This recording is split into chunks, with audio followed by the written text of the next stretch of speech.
Shalom saudara, kita berjumpa kembali hari ini hari Rabu tanggal 15 Juli 2020.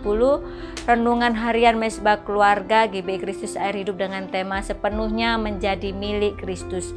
Pembacaan kita di 1 Korintus pasal 6 ayat 9 sampai 20 dan ayat emas kita di ayat 19 sampai 20. Dan bahwa kamu bukan milik kamu sendiri, sebab kamu telah dibeli dan harganya telah lunas dibayar. Ciri utama orang yang hidup di dalam Kristus adalah tidak lagi memiliki keinginan-keinginan dari dan untuk diri sendiri. Bagaimana mungkin orang tidak memiliki keinginan? Setiap orang pasti memiliki keinginan. Tapi maksudnya adalah orang yang sudah ditebus dan hidupnya telah dibeli dan dibayar lunas dengan darah Kristus, yaitu menjadi umat tebusannya, harus bersedia menanggalkan keinginan dirinya sendiri dan menyerahkan segala keinginannya kepada kehendak Kristus. Kata lunas menunjukkan bahwa hidup kita ini bukan milik kita lagi, tapi sudah menjadi milik Tuhan sepenuhnya. Karena itu segala keinginan dan cita-cita pribadi harus diselaraskan dengan kemauan dan kehendak Tuhan, bukan menurut kemauan dan kehendak sendiri.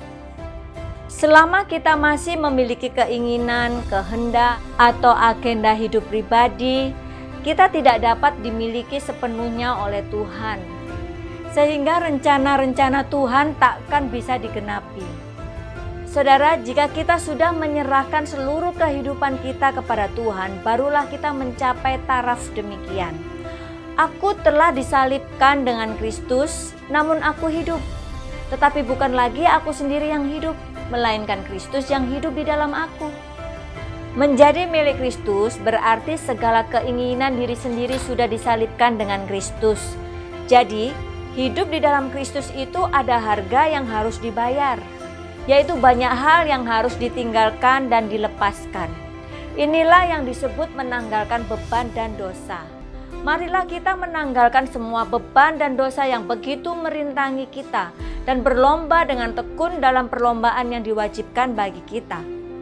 Menanggalkan beban dan dosa artinya melepaskan semua keterikatan dengan kesenangan dunia dan keinginan daging yang bertentangan dengan kehendak Tuhan. Lalu kita melakukannya dengan mata yang tertuju kepada Yesus. Artinya kita menjadikan Kristus sebagai teladan hidup.